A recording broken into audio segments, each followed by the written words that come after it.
Nice to meet you. The woman who entered the room suddenly greeted me. If I were to marry her, the debt my father left behind would be written off. However, there was a scar on her face. What's most concerning above all else is the presence of my father. Are you sure this is okay? When I asked her, she felt silent for a while. My name is Robert, and I'm 45 years old. My father, who ran a small town factory, and my mother raised me, and I'm their only child.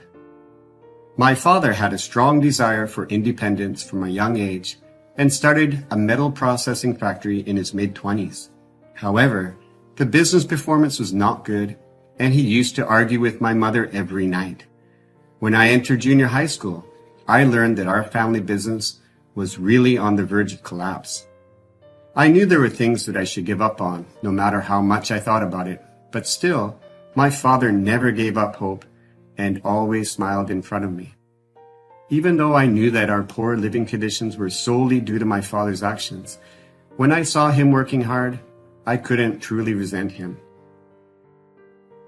Then, I also started helping out at the factory and realized that I like precision work like machining and that was something that runs in the family. If possible, I would like to pursue the same profession as my father. However, I didn't know how long this factory would last. With such a conflict in mind, I studied at an industrial high school, and when I went home, I helped my father at his factory. I spent my days doing things unrelated to school club activities and a love life. In my last year in high school, most of the students had started looking for a job, but I was going to take over my father's factory. However, my father was vehemently opposed to it and said, "It's not such an easy world. Get some experience at other companies at least." That's what he said. If we were in the same industry, it would be the same working here or there. I thought. I tried to persuade him many times, but he didn't let me. At the time, I thought that it was because of my own lack of ability. But looking back now, maybe he didn't want me to go through the things he went through. After that, I left home as if we'd had a fight. I got a job at a steel mill in a neighboring city and worked very hard. I remember being scolded by my seniors often, as my father's idiosyncratic way of doing things had become ingrained in me since childhood. As for my father, he was still running his business on the edge. He was a kind-hearted manager who clung to the outdated notion of quality over quantity and did not prioritize profits. He was being recognized for his technical skills, and he was even offered a merger, but he stubbornly refused due to concerns about a potential decline in quality. He was extremely stubborn, and I couldn't say anything because it was too frustrating. I didn't have the luxury of worrying about my parents. I was so occupied with my daily work that love and marriage were never on my mind in my 20s and 30s. Before I knew it, I had hit my 40s, and only then did I feel like I had become a fully fledged adult. And now, my own parents were starting to weaken. My father suddenly collapsed in the heat of August and passed away in his hospital room the following winter. The load from overwork must have come all at once. If he had had the examination sooner, he could have recovered. Although my mother blamed herself for not forcing my father to go to the hospital, he probably wouldn't have gone no matter how much she pleaded. It was an unremarkable parting, and I didn't even shed a tear. However, when I visited my parents' factory for the first time in decades and saw that the factory was completely rusted, I couldn't stop crying. I can never see my father standing here again. After all, I had always been watching his back, and it wasn't until I turned 40 that I finally understood that. However, if this was the case, there was no choice but to close down the factory. Of course, I wanted to take over and somehow rebuild it, but it was not realistic. I'd just follow my father's wishes and do my own thing. Just as I thought I had everything figured out and was looking ahead, unexpected events began to unfold in my life. It all started with my father's death, which even my mother was unaware of. He had borrowed tens of thousands of dollars from a factory owned by his acquaintance a long time ago. Mr. Thomas, who owns a factory, used to play with me when I was young. He and my father had a close relationship, and they often visited each other's factories. However, Mr. Thomas decided to steer towards mass production early on, which led to rapid development, and now his factory is one of the leading ones in the city.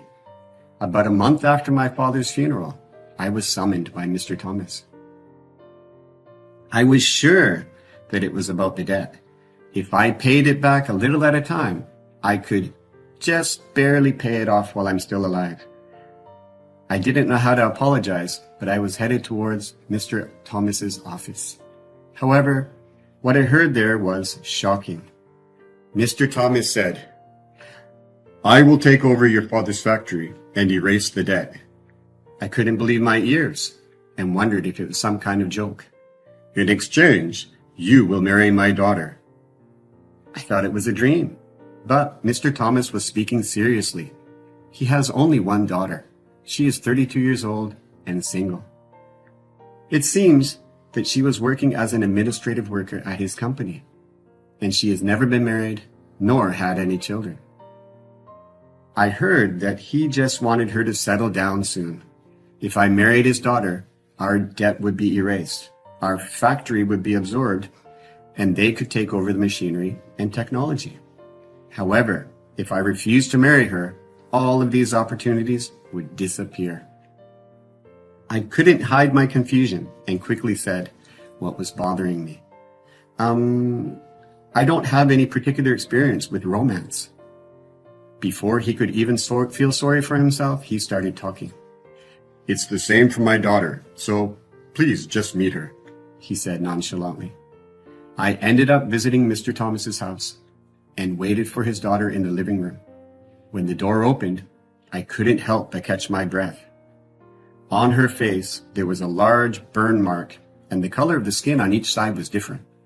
It was clear at first glance that something had happened. The reason why Mr. Thomas offered to forgive the debt in exchange for marrying his daughter became clear.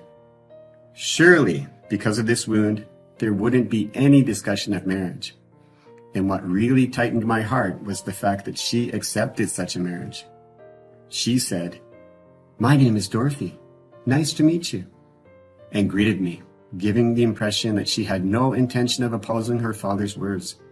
I was bewildered and unable to say anything. She said nonchalantly, "My father told me everything, and if it's okay with you, I don't mind anything." She told me that her facial scar was caused by a burn when she snuck into the factory to play when she was a child. This offer might be good for me. My father's factory could remain, and I wouldn't have any debt. And on top of that, I'd be able to get married. However, there's no benefit for Dorothy. We both gazed at each other for a while without saying anything. What came to my mind was my father, of course. He left behind something unbelievable in the end. I can't even hate him for it. And maybe that's the only feeling that Dorothy and I had in common. "Are you really okay with this?" I asked. When I looked into her eyes and asked her, there was a long silence. However, tears began to well up in her eyes and eventually overflowed. Dorothy cried like a child. "How could I possibly accept this?" she was muttering to herself. She had forced herself to accept it. "Let's not do this," I said. "I should handle my debts in the factory on my own. I can't involve her in this." However, Dorothy wiped away her tears and tried to stop me. "That's no good. I have to do something about it," she replied. She showed a lot of concern for me, and I can confidently say that I've put most of the effort of my life to come up with why. "If it's all right with you, Dorothy." When I told her what I thought, she nodded her head slightly in agreement. I said to Mr. Thomas, "I would like to marry your daughter, but as we have only just met, could I please have some time to get to know her better before starting a relationship?" That was the answer that I came up with. Mr. Thomas accepted it. I left my previous job at the steel mill and joined Mr. Thomas's company. Furthermore, I started living with Dorothy as her fiancée at her parents' home. Of course, that meant that the debt was cleared and our factory was absorbed. I began to improve the technique that my father used to protect, to suit mass production. I worked very hard every day. Mr. Thomas allowed me to work freely as long as profits were made. He didn't complain. I repeated trial and error while studying the notebook that my father had left behind. My father had looked pitiful to me, but I realized that he had an incredibly delicate and genius-like skill set. And when I returned home, Dorothy would be waiting for me, having prepared a meal, and we would enjoy a lively meal with Mr. Thomas and his wife. "I'm looking forward to the wedding ceremony," Mr. Thomas said, and laughed. Both Dorothy and I laughed as well. Dorothy called out to me from our bedroom, "Aren't you coming to bed yet?" I continued working while replying, "It's for the two of us, you know." "Thank you very much," Dorothy replied. While murmuring so, Dorothy closed her eyes.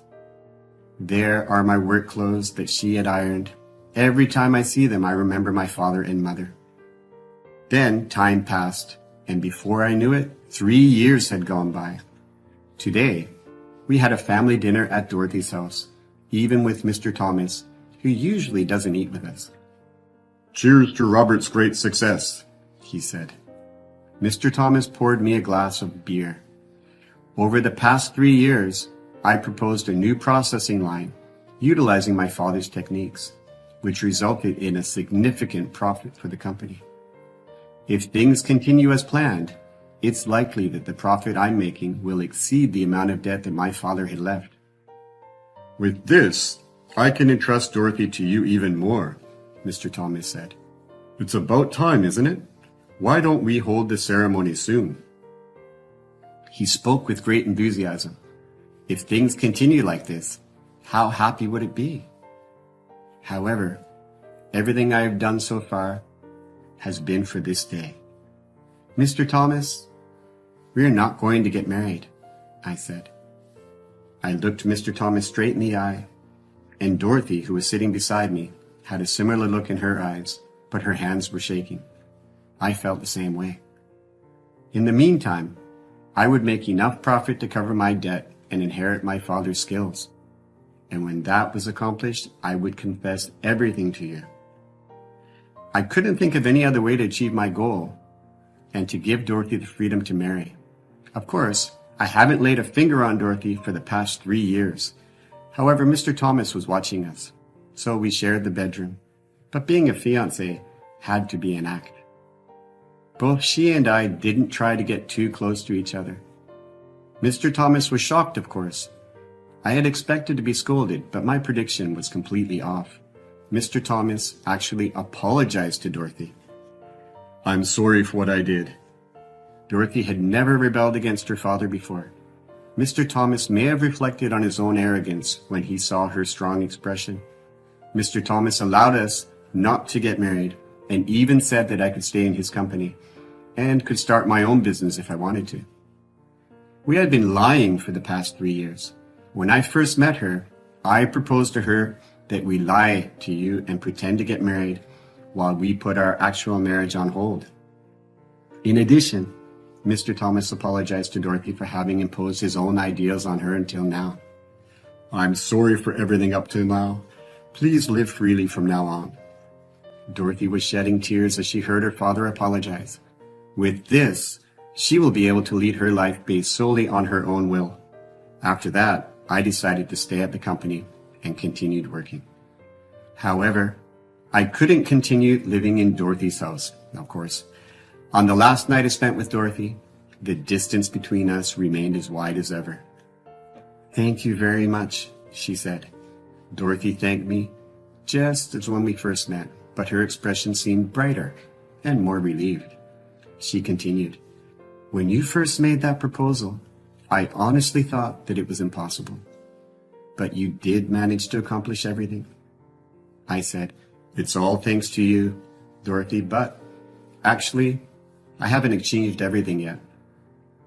I faced her and went a little closer. She was a little bit surprised. and braced herself. I had decided to achieve my real ultimate goal. I wasn't really thinking seriously, but over the course of 3 years, my thoughts had become focused solely on this. Dorothy, would you marry me? I had been constantly reminded of her beauty and kindness, and the scar on her face never bothered me at all. I was simply supported by her heart. When she is able to make her own decision on who to marry, I would propose to her. That became my true goal. She gazed at me in surprise. Of course, now that things had turned out this way, she had the right and perhaps even the courage to refuse me. Nevertheless, I wanted her, someone who has become free to choose me. If getting married is what you really want, then I'm happy to, I said, and she nodded. Then she moved a little closer to me. My eyes were filled with tears while I saw her crying. I couldn't stop the tears anymore, and I remembered my father, with only a different kind of gratitude than before.